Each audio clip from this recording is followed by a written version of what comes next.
अब हमारे पास जो क्वेश्चन है ये है question number 21। Obviously current electricity का सब्जेक्टिव प्रॉब्लम है ये, वर्मा सर की बुक का। Consider n equal to n1 into n2 identical cells, each of EMF E and internal resistance small r। तो कैपिटल N नंबर है टोटल सेल का और इन सभी का इंटरनल रेजिस्टेंस कितना है, स्मॉल r के बराबर है और सारे आइडेंटिकल सेल हैं, यानी कि सभी का EMF भी सेम है। Suppose N1 cells are joined in series. N1 cell जो है उनको ज्वाइन किया है किसमें, सीरीज में ज्वाइन किया है। N1 cells are joined in series to form a line and N2 such lines are connected in parallel. The combination derives a current in an external resistance capital R. तो external resistance capital R में current दिया जाता है इस combination से। Part A है question का, find the current in the external resistance, capital are में करंट निकालना है। और पार्ट बी है, assuming that N1 and N2 can be continuously varied, यानी कि जो टोटल नंबर ऑफ सेल हैं n, उनमें से कुछ सीरीज़ में कनेक्टेड हैं और फिर कुछ ऐसी सीरीज़ आपस में पैरेलल में कनेक्टेड हैं। तो इनका नंबर अगर हम चेंज करें, तब उन्होंने पूछा है if this number is varied find the relation between N1 N2 and small r for which current in capital R, यानी कि एक्सटर्नल रेजिस्टेंस में करंट मैक्सिमम हो, उसके लिए N1 N2 स्मॉल r और कैपिटल R में क्या रिलेशन होना चाहिए ये निकालना है। तो जो पार्ट बी है क्वेश्चन का, स्टूडेंट्स मैं इसको थोड़ा अलग तरह से सॉल्व करूंगा। आपने मैक्सिमम जगह पर इसका जो सोल्यूशन या बुक्स में जो सोल्यूशन देखा होगा वो उसका अप्रोच डिफरेंट है मैक्सिमम करंट निकालने के लिए, उसकी कंडीशन निकालने के लिए। तो पहले हम पार्ट ए देख लेते हैं इसमें क्या हो रहा है। तो पार्ट ए में हमने क्या किया सॉल्व करने के लिए, पहले तो एक डायग्राम बना लिया जिसमें कि सीरीज़ में कनेक्टेड हैं कितने सेल कनेक्टेड हैं। इसमें कनेक्टेड है N1 नंबर ऑफ सेल्स, ठीक है, यहाँ आप देख रहे हो ये N1 number of cells connected हैं सीरीज़ में, ये N1 number of cells connected हैं सीरीज़ में। और ऐसी कितनी सीरीज़ हैं, N2 सीरीज़ हैं। तो इसको भी हम ले लेते हैं यहाँ पर। तो ऐसी ये मैंने लिख दिया यहाँ पर N2 सीरीज़ है, ठीक है। अब हम ऐसे जो सीरीज़ में सेल कनेक्टेड हैं इन सभी का इक्विवेलेंट EMF निकालें, तो इक्विवेलेंट EMF कितना हो जाएगा, N1E के बराबर। और इन सभी का मिला के इक्विवेलेंट इंटरनल रेजिस्टेंस कितना हो जाएगा, वो इंटरनल रेजिस्टेंस हो जाएगा N1 इंटू R, और इक्विवेलेंट EMF हो जाएगा N1E के बराबर।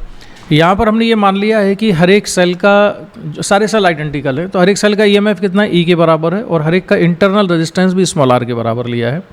तो सीरीज़ में अगर सारे सेल कनेक्टेड हैं तो उनका इक्विवेलेंट EMF कितना हो जाएगा, N1E के बराबर, और इक्विवेलेंट इंटरनल रेजिस्टेंस हो गया N1R के बराबर, ठीक है। तो आगे बढ़ते हैं, हम इसका डायग्राम बना लेते हैं जो अभी मैंने बताया। तो ये सारे हमने सीरीज़ जो थी उन सारी सीरीज़ को हमने आपस में कंबाइन कर दिया। तब हमारे पास एक ब्रांच है N1E EMF की और उसका इंटरनल रेजिस्टेंस कितना, N1R। और ऐसी कितनी ब्रांचेज आपस में कनेक्टेड हैं पैरेलल कॉम्बिनेशन में, N2 ब्रांचेस कनेक्टेड हैं। तो पैरेलल कॉम्बिनेशन में रेजिस्टेंस इक्विवेलेंट EMF निकालने का जो फार्मूला होता है सेल का, उस फार्मूले को अगर हम लगा दें, ठीक है, तो इसका इक्विवेलेंट EMF कितना जाता है, इक्विवेलेंट EMF आ जाएगा N1E। ये आप अपने आप से कैलकुलेट कर लेना। किस फार्मूले से इक्विवेलेंट EMF निकालते हैं, इक्विवेलेंट EMF निकालते हैं E1/R1 plus E2/R2 dash dash dash upon 1/R1 plus 1/R2 plus 1/R3। इससे इक्विवेलेंट EMF निकाल लिया जाता है, तो आप इसमें लगा सकते हैं। तो उससे इक्विवेलेंट EMF कितना जाएगा, N1E के बराबर। और इक्विवेलेंट इंटरनल रेजिस्टेंस की वैल्यू क्या होगी, इक्विवेलेंट इंटरनल रेजिस्टेंस आ जाता है N2R के N1R/N2 के बराबर। N1R एक ब्रांच का रेजिस्टेंस था, ऐसी कितनी ब्रांचेस थी, N2 ब्रांचेस थी, और पैरेलल में कनेक्टेड है तो N1R डिवाइडेड बाई N2, ये पैरेलल में इक्विवेलेंट रेजिस्टेंस आ गया। तो हम एक सिंगल बैटरी यहाँ पर लगा सकते हैं। वो सिंगल बैटरी का EMF कितना है, N1E है, और उस सिंगल बैटरी का इंटरनल रेजिस्टेंस कितना है, N1R/N2 के बराबर है, ठीक है। तो अब ये डायग्राम हम इस तरह से बना सकते हैं। ये N1E और ये इक्विवेलेंट इंटरनल रेजिस्टेंस। अब इसके साथ हमने कनेक्ट किया है एक्सटर्नल रेजिस्टेंस को, जो कि है कैपिटल आर के बराबर। और अब सर्किट में करंट निकालना बहुत ही आसान है। टोटल ईएमएफ N1E और टोटल रेजिस्टेंस पूरे सर्किट का मिला के कितना हो जाएगा, R plus N1R upon N2 के बराबर। तो हमारा फर्स्ट पार्ट का आंसर आ जाएगा यहाँ से, current I equal to, current I की वैल्यू है N1E upon R plus N1R upon N2 के बराबर। ठीक है, अब आते हैं हम पार्ट बी पर।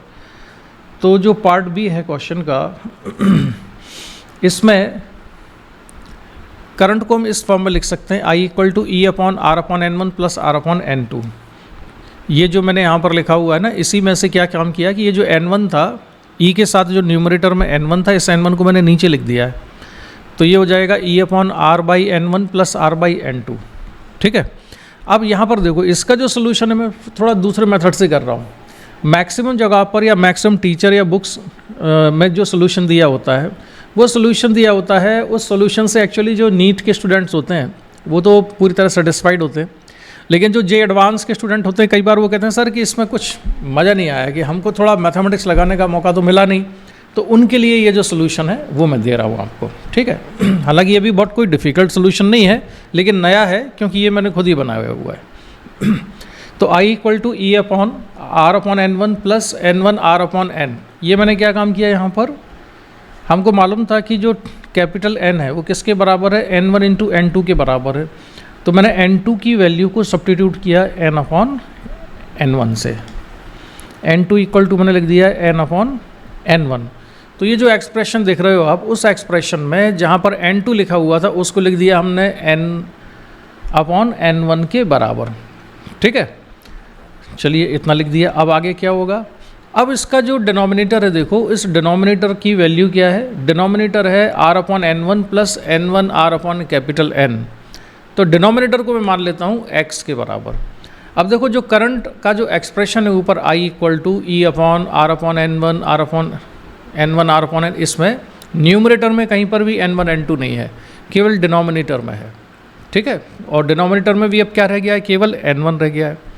तो उसका जो डिनोमिनेटर है उसको मैंने अज्यूम कर लिया कि वो कितना है, X के बराबर है।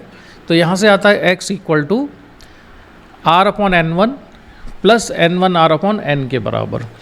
अगर हमको करंट चाहिए maximum, for maximum current, for maximum current X must be minimum. Clear है, डिनोमिनेटर अगर मिनिमम होगा तो होल क्वांटिटी कैसी हो जाएगी, मैक्सिमम हो जाएगी। तो अब मैक्सिमम मिनिमा की कंडीशन लगा के मैं इसको सॉल्व करूंगा, यानी मैं इसको सॉल्व करूंगा dx upon dn1, dx upon dn1 equal to 0 करके। ठीक है, अब इसमें वेरिएबल केवल एक है और वो कौन सा है, n1। तो हमें n1 की वो वैल्यू निकालनी है जिस वैल्यू पर x कैसा हो जाता हो, मिनिमम हो जाता हो, यानी dx over dn1 equal to 0 करेंगे हम इसको। ठीक है, तो चलिए फिर इसको हम आगे सिंप्लीफाई करते हैं। तो dx अपॉन dn1 की वैल्यू आएगी minus R upon N1 square plus R by N। ये 1 अपॉन N1 है, 1 अपॉन N1 का डिफरेंशिएशन हो जाएगा minus 1 upon N1 square. R तो कांस्टेंट है, कैपिटल R, और स्मॉल r भी कांस्टेंट है। और जो ये N1 था यहाँ पर, इस N1 का डिफरेंशिएशन कितना हो जाएगा, 1 हो जाएगा। तो एक्सप्रेशन बचा minus R upon N1 square plus small r upon N, और dx ओवर dn1 को कर देना है हमें 0।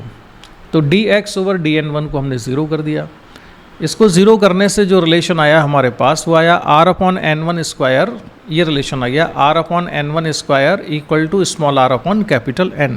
कैपिटल N कांस्टेंट है और कैपिटल N की वैल्यू कितनी है, N1 इंटू N2 के बराबर है। वो वैल्यू हम सब्स्टिट्यूट कर दें और आंसर आ गया। तो ये सोल्यूशन, इसमें थोड़ा सा मैक्सिमम मिनिमा वाली कंडीशन है, अदरवाइज़ ये सोल्यूशन जो मैं आपको दे रहा हूँ ये ज़्यादा आसान है। तो बस इसको हम आगे सिंप्लीफाई कर लेते हैं। तो क्रॉस मल्टीप्लिकेशन किया तो capital N into R, capital N into R equal to N1 square small r के बराबर, और N की वैल्यू कितनी है, N इक्वल टू है N1 N2।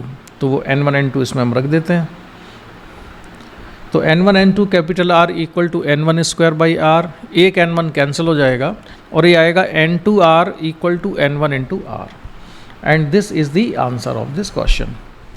क्वेश्चन नंबर 22 हमारे सामने है और क्वेश्चन नंबर 22 में सिचुएशन ये है, a battery of EMF 100 volt and resistor of resistance 10 kilo ohm. ध्यान दो, रेजिस्टेंस बहुत ज़्यादा है बैटरी के साथ में जो कनेक्टेड है 10 किलो ओम का, are joined in series. This system is used as a source to supply current to an external resistance capital R. एक बैटरी, उसके साथ सीरीज में 10 किलो ओम का हैवी रेजिस्टेंस, इन दोनों को एक और रेजिस्टेंस के साथ जोड़ा गया है जिसको कि हमने कहा एक्सटर्नल रेजिस्टेंस। उसकी वैल्यू क्या है, उसका सिंबल क्या है, capital R. If R is not greater than 100 ohm. अब क्वेश्चन आगे कहता है कि अगर जो आर है उसकी वैल्यू 100 ओम से ज़्यादा नहीं है, the current through it is constant up to 2 significant digits. यानी कि ये कह रहे हैं कि अगर कैपिटल आर की वैल्यू को हम 0 से लेकर 100 ओम तक चेंज करें तो जो सोर्स से करंट आएगा उसकी वैल्यू 2 सिग्निफिकेंट डिजिट तक सेम रहती है। यानी कि करंट जो कि आर से फ्लो होगा उसमें कोई सिग्निफिकेंट चेंज आएगा नहीं अगर आर की वैल्यू को हम वेरी करते करते 100 ओम तक ले जाएं। Constant up to 2 significant digits, find its value. एक तो करंट बताओ, दूसरा है this is the basic principle of constant current source. तो इस क्वेश्चन से बेसिकली क्वेश्चन सॉल्व ना करा के उन्होंने ये कहा है कि आपको बेसिक कॉन्सेप्ट पता होना चाहिए कि कांस्टेंट करंट का सोर्स कैसे तैयार किया जाता है। कांस्टेंट करंट का सोर्स यानी कि जो करंट कॉन्स्टेंटली सप्लाई करे, अगर एक्सटर्नल रेजिस्टेंस में थोड़ा बहुत वेरिएशन हो जाए तब भी सोर्स से आने वाला करंट सेम रहे, ऐसा सिस्टम तैयार करने का ये तरीका है। ठीक है, तो हम समझ लेते हैं क्या हो रहा है इसमें। तो हमने सबसे पहले तो एक डायग्राम बना लिया जैसा कि क्वेश्चन में कहा गया था। ठीक है, ये एक्सटर्नल रेजिस्टेंस है और ये बैटरी के साथ 10 किलो ओम का हैवी रेजिस्टेंस जोड़ दिया है। तो करंट इन दिस सर्किट, इस सर्किट में करंट कितना हो जाएगा, इसमें करंट की वैल्यू आएगी total EMF divided by total EMF total resistance. तो टोटल EMF यानी कि 100, टोटल EMF कितना है इसमें, टोटल EMF हो गया ये 100 वोल्ट के बराबर और ये आ गया टोटल रेजिस्टेंस इसका। ठीक है, अच्छा इसके बाद इस करंट को थोड़ा सा एडजस्ट करके मैं इस तरह से लिख लेता हूँ, 100 अपॉन 10 की पावर 4, 100 अपॉन 10 की पावर 4, ये हमने कॉमन ले लिया तो ब्रैकेट में बचा 1 प्लस आर अपॉन 10 की पावर 4। मैंने इसको r अपॉन 10 की पावर 4 इसलिए लिखा है क्योंकि अगर ध्यान दो तो रेजिस्टेंस r के नीचे जो नंबर आ रहा है वो 10 की पावर 4 है, वो बहुत बड़ा नंबर है। यानी कि r अपॉन 10 की पावर 4 में r की वैल्यू को अगर हम 2, 3, 4 या 100 रखेंगे तब भी जो ये वाला नंबर आएगा यहाँ पर, इस नंबर की वजह से करंट की वैल्यू में बहुत बड़ा चेंज नहीं आने वाला। ठीक है, तो मैं एग्जाम्पल के लिए यहाँ पर क्या करूँ, या आप खुद कैलकुलेटर से करके देख लेना इसको कि r की वैल्यू आप 1 ओम रखो और फिर कैलकुलेट करो करंट कितना आता है, और r की वैल्यू 100 ओम रखो और फिर कैलकुलेट करो करंट कितना आता है।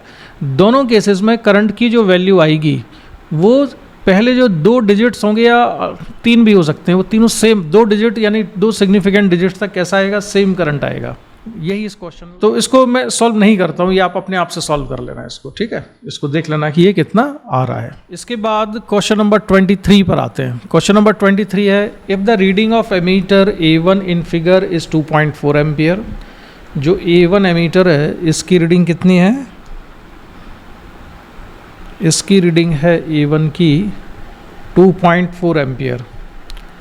What will be the emitter A2 and A3 read? Neglect the resistances of the emitters। तो एमीटर के रेजिस्टेंस को हमें नेगलेक्ट कर देना है इसमें। तो ये बेसिकली इस तरह का सर्किट है जैसा कि आप डायग्राम में देख रहे हो, और जिसमें करंट 2.4 एम्पियर जा रहा है ऊपर वाले रेजिस्टेंस में। मैंने 2 पॉइंट यहाँ पर लिखे, एक A और एक B, और ध्यान दो कि A और B के अक्रॉस पोटेंशियल डिफरेंस उतना ही होगा जितना कि इस रेजिस्टेंस के अक्रॉस है। इस रेजिस्टेंस में पोटेंशियल डिफरेंस हम निकाल सकते हैं I इंटू R से। I गिवन है 2.4, रेजिस्टेंस है 20, तो कितना हो जाएगा ये 48 वोल्ट के बराबर। ठीक है, तो पोटेंशियल डिफरेंस ए बी के अक्रॉस कितना आ गया 48 वोल्ट के बराबर। तो करंट I1 तो हमको पता था, I2 भी निकाल सकते हैं पोटेंशियल डिफरेंस अपॉन रेजिस्टेंस से। तो I2 हो जाएगा VAB अपॉन 30 यानी 48/30। इसको सिंप्लीफाई कर दें तो I2 हो जाता है 1.6 एम्पियर, और टोटल करंट जो पास हुआ 10 ओम से वो कितना हो जाएगा 1.6 प्लस 2.4 यानी कि 4 एम्पियर के बराबर। This is the answer of this question. Question number 24। Question number 24 ये है, the resistance of the rheostat shown in figure is 30 ohm. Resistance कितना गिवन है इसमें 30 ओम। किसका? रियोस्टेट का। रियोस्टेट का मतलब कि ये जो पॉइंटर है इसको मूव करा के हम इसको रेजिस्टेंस को वेरी कर सकते हैं सर्किट में। अगर पॉइंटर को यहाँ रख दिया तो सर्किट में 0 रेजिस्टेंस होगा। इस पॉइंटर को अगर हमने यहाँ रख दिया तो सर्किट में 30 रेजिस्टेंस आ जाएगा। ठीक बीच में रख दिया तो 15 ओम का रेजिस्टेंस आ जाएगा। ये इसका मतलब है। ठीक है। Neglecting the meter resistance, find the minimum and maximum current through the ammeter as the rheostat is varied. यानी कि जो एमीटर है उसके रेजिस्टेंस को हमें नेग्लिजिबल लेना है। तो हम इसका डायग्राम बना लेते हैं, इक्विवेलेंट डायग्राम।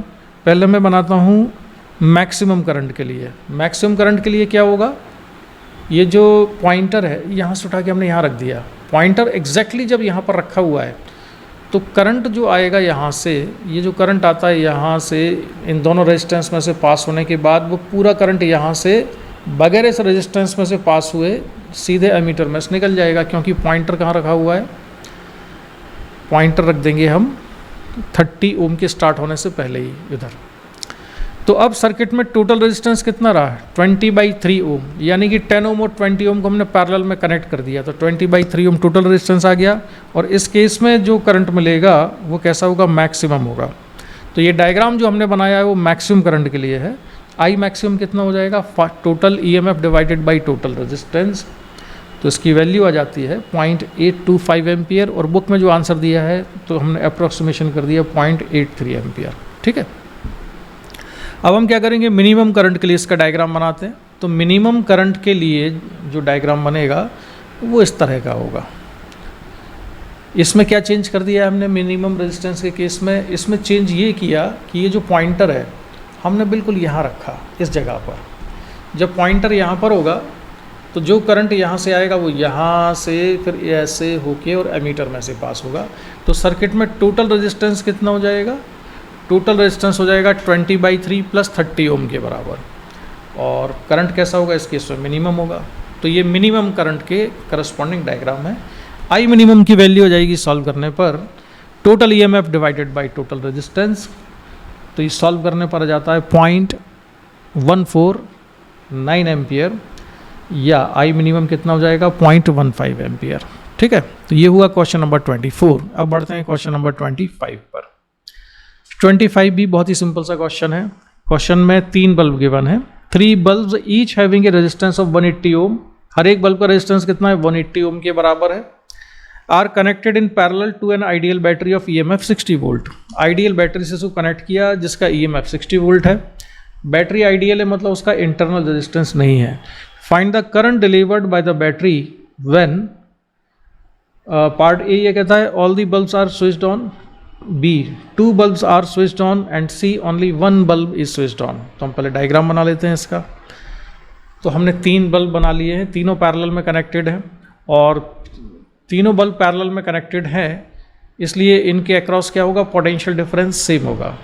जो आइडियल बैटरी लगी हुई है 60 वोल्ट की, तो यहाँ पोटेंशियल डिफरेंस 60 वोल्ट है, तो इसके अक्रॉस भी कितना आएगा, 60 वोल्ट आएगा यहाँ। ठीक है। ये 60 वोल्ट होगा, यहाँ भी 60 वोल्ट होगा, यहाँ भी 60 वोल्ट होगा। ये पोटेंशियल डिफरेंस कैसा आने वाला है, सेम। तो इन तीनों बल्ब में से इंडिविजुअली करंट निकालना बहुत ही आसान है।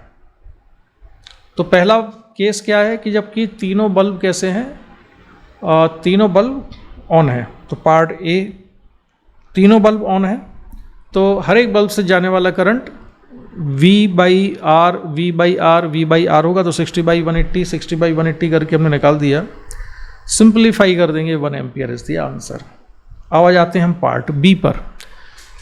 पार्ट बी में 2 बल्ब स्विच ऑन है, एक बल्ब को सर्किट से हटा दिया, 2 ही बल्ब से करंट जाएगा।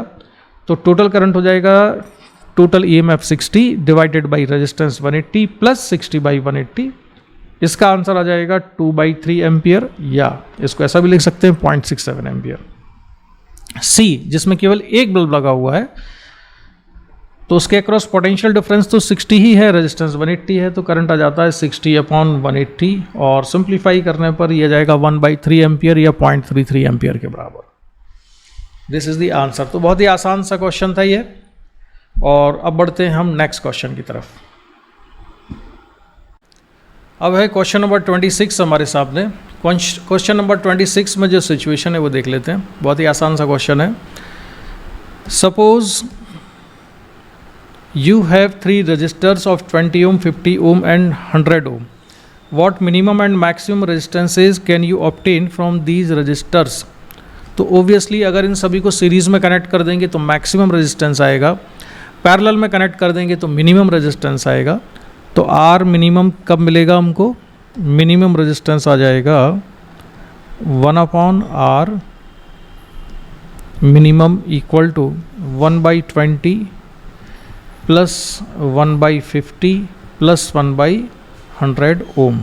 इसको सिंप्लीफाई करने पर मिनिमम रेजिस्टेंस आ जाता है 22.5 ओम।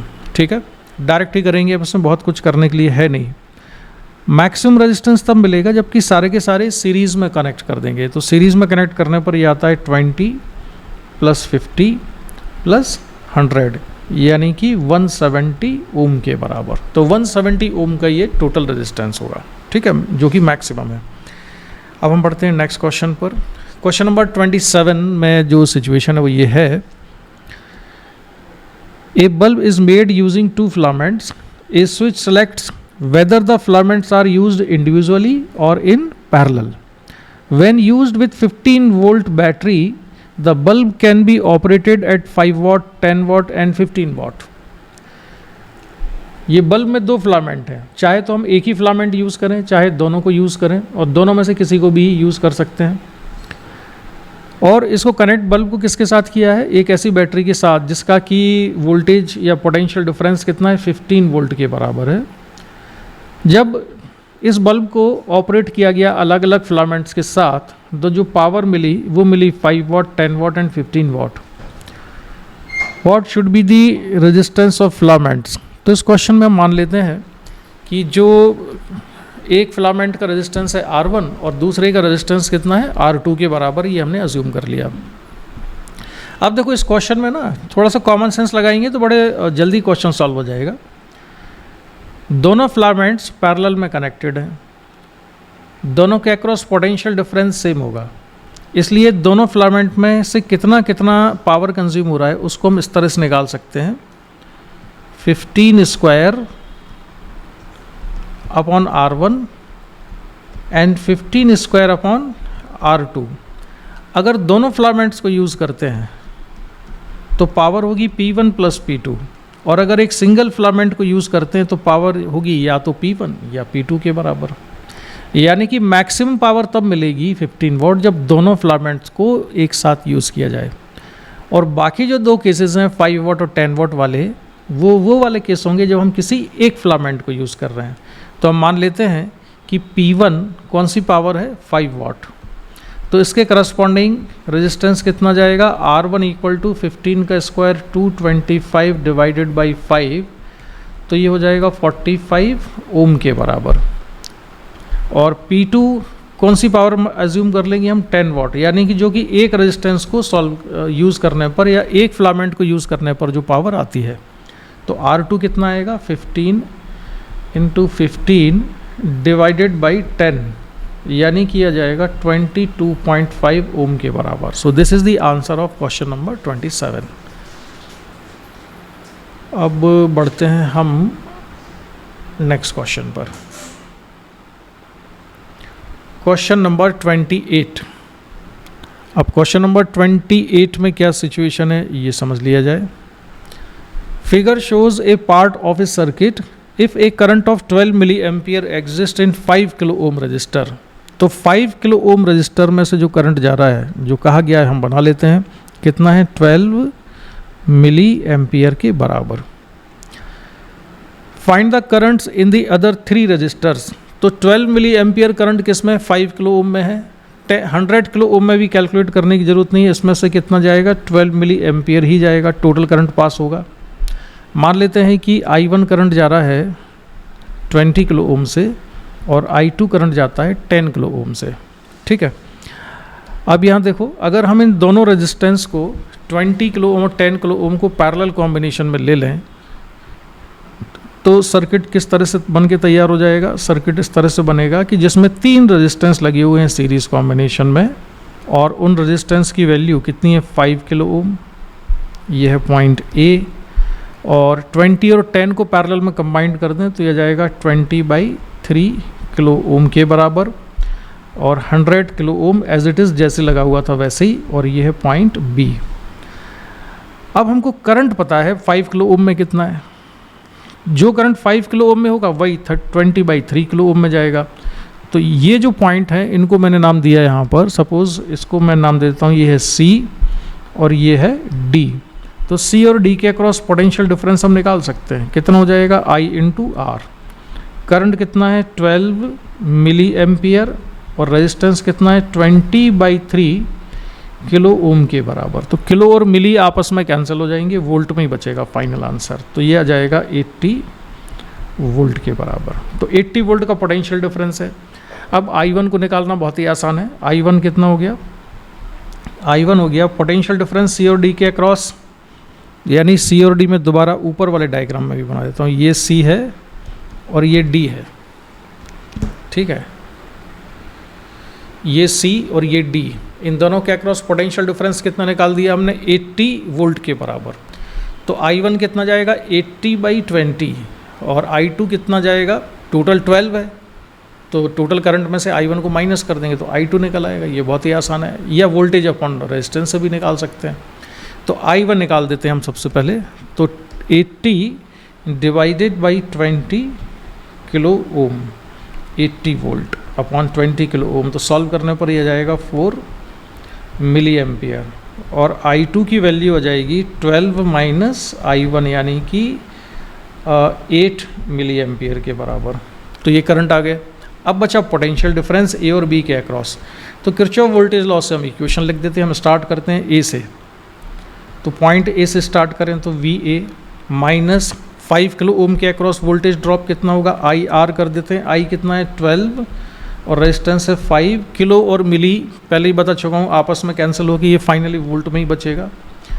तो 12 × 5 माइनस C और D के अक्रॉस कितना वोल्टेज है हम निकाल ही चुके हैं 80 है, तो उसको लिखा हमने 80 एंड माइनस 100 किलो ओम जो था उसको मैंने 10 लिख दिया था, यहाँ चेंज कर देता हूँ, ये 100 किलो ओम, और करंट कितना है 12 milli ampere into 100 kilo ohm, तो ये 100 बचा है यहाँ पर, इक्वल टू VB।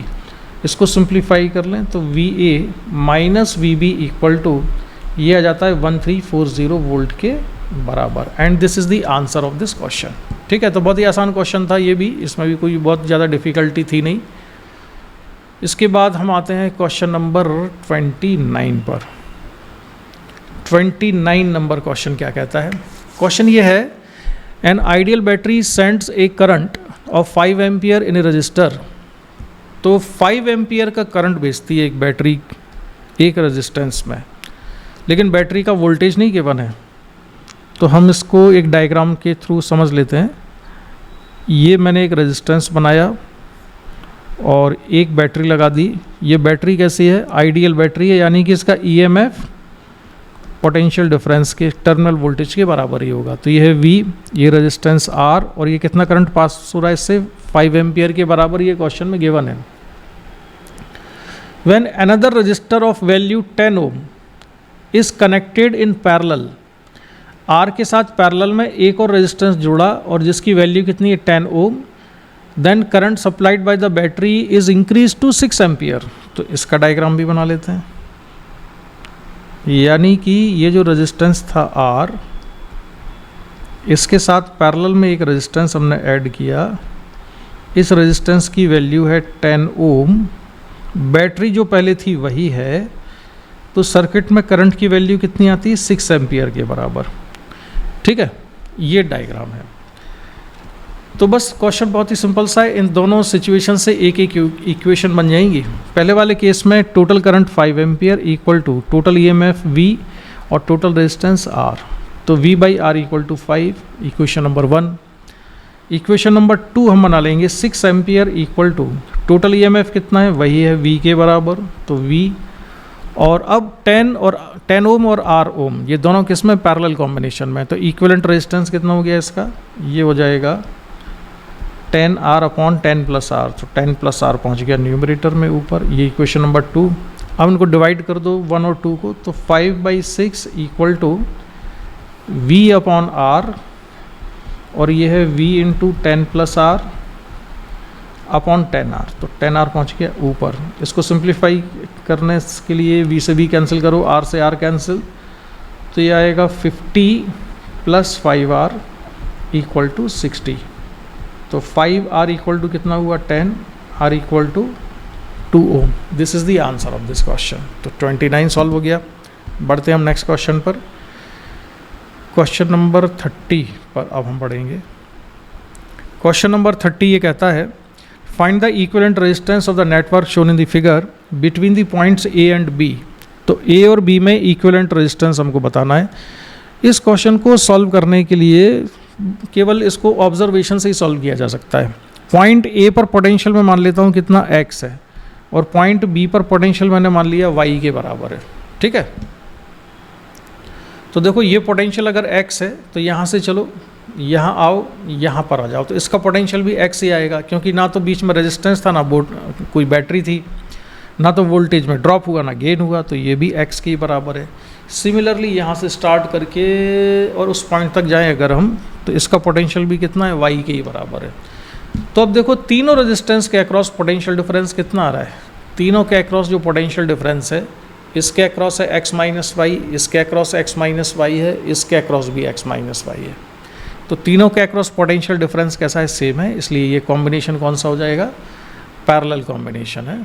तो इसको हम पैरेलल कॉम्बिनेशन में जो डायग्राम हम बनाया करते हैं एक बार वैसा भी बना लेते हैं। तो ये तीनों रेजिस्टेंस मैंने बना लिए, और ये पॉइंट है B, ये पॉइंट है A, R R R। तो इसका जो इक्विवेलेंट रेजिस्टेंस है R इक्विवेलेंट, ये हो जाएगा R/3, and this is the answer, R/3। तो ये हुआ इस क्वेश्चन का आंसर, ठीक है। तो बहुत ही आसान सा क्वेश्चन था, और आप चाहो तो किसी और मेथड से भी कर सकते हो, लेकिन सबसे आसान तरीका यही है इसको सॉल्व करने का कि हमको तुरंत दिख जाता है कि तीनों रेजिस्टेंस के बीच में पोटेंशियल डिफरेंस इक्वल है, तो ये पैरेलल कॉम्बिनेशन है, और आंसर आ जाता है R/3। अब बढ़ते हैं हम नेक्स्ट क्वेश्चन की तरफ।